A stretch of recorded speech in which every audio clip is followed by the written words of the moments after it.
चलिए अगली खबर का रुख कर लेते हैं। खबर आपको बता रहे हैं गोरखपुर से, जहां डिप्टी सीएम ब्रजेश पाठक का गोरखपुर दौरा है। विकसित भारत संकल्प यात्रा में शामिल होंगे, विभिन्न योजनाओं के लाभार्थियों से संवाद करेंगे। तो डिप्टी सीएम ब्रजेश पाठक का गोरखपुर दौरा, विकसित भारत संकल्प यात्रा में शामिल होंगे। ज्यादा जानकारी ले लेंगे, विभांशु हमारे साथ जुड़े हुए हैं। विभांशु, डिप्टी सीएम ब्रजेश पाठक का गोरखपुर दौरा है, क्या कुछ कार्यक्रम होंगे और क्या कुछ खास हमें देखने को मिलेगा?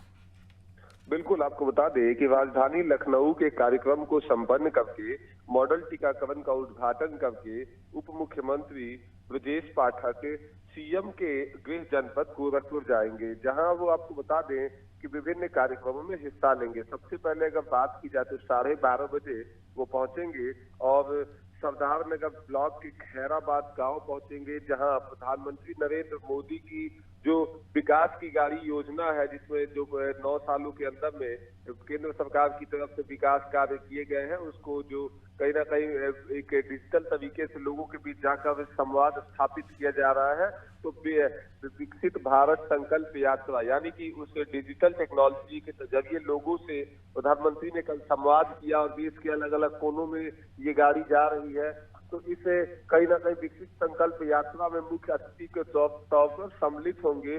गोरखपुर के खैराबाद गांव में कार्यक्रम होगा, जहां वो कहीं ना कहीं केंद्र सरकार से 9 साल के जो विकास कार्य है, जो उपलब्धियां हैं, उसको आम जनमानस के बीच गिनाते हुए नजर आएंगे। साथ ही साथ राज्य सरकार की उपलब्धियों को गिनाएंगे। उसी दरम्यान अगर बात की जाए तो 24 के लोकसभा चुनाव को लेकर कहीं ना कहीं जो भारतीय जनता पार्टी की तरफ से विकसित भारत संकल्प यात्रा का कार्यक्रम निकाला गया, इस कार्यक्रम को भव्य बनाने के लिए ब्रजेश पाठक कहीं ना कहीं इस कार्यक्रम में सम्मिलित होंगे। इनके साथ में अगर बात की जाए तो तमाम स्थानीय नेता जो भारतीय जनता पार्टी के हैं वो मौजूद रहेंगे और सुरक्षा के चाक चौबंद इंतजाम भी किए जाएंगे। जी बिल्कुल, अगर हम बात करें विभांशु, आने वाले समय में लोकसभा चुनाव है और उत्तर प्रदेश में तो तैयारियां जोरों शोरों पर चल रही है।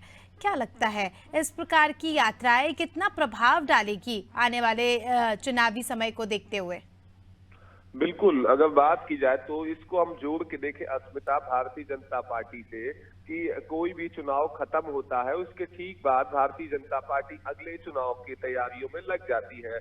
आपने देखा कि 5 राज्यों के विधानसभा चुनाव संपन्न हुए, उसके ठीक बाद अब विकसित भारत संकल्प यात्रा भारतीय जनता पार्टी की तरफ से तैयार कर दिया गया है और ये यात्रा खत्म होगी, इसके ठीक बाद कहीं ना कहीं एक और यात्रा भारतीय जनता पार्टी की तरफ से तैयार रहता है। और 24 की अगर लिहाज से देखें तो इस यात्रा का काफी महत्व है, क्योंकि इसमें 9 सालों के जो केंद्र सरकार के अंदर विकास हुए हैं उसको कहीं ना कहीं आम जनमानस के बीच डिजिटल तरीके से जाकर भारतीय जनता पार्टी के नेता और साथ ही साथ पदाधिकारी आम जनता के से संवाद करके और उस विकास कार्य को गिनाने का कार्य कर रहा है। तो निश्चित तौर पर देखा जाए तो जहां कांग्रेस पार्टी या बात करें उत्तर प्रदेश की प्रमुख विपक्षी दल समाजवादी पार्टी लोकसभा चुनाव को लेकर कहीं ना कहीं अभी साइलेंट है, तो वहीं भारतीय जनता पार्टी अभी से ही कहीं ना कहीं 24 की तैयारियों में एक्टिव मोड में नजर आ रही है। जी, चलिए हमारे साथ बने रहिए विभांशु, जल्दी आपका रुख करेंगे। तो दर्शकों को बता दें कि खबर आपको बताई गोरखपुर से, जहां डिप्टी सीएम का दौरा है।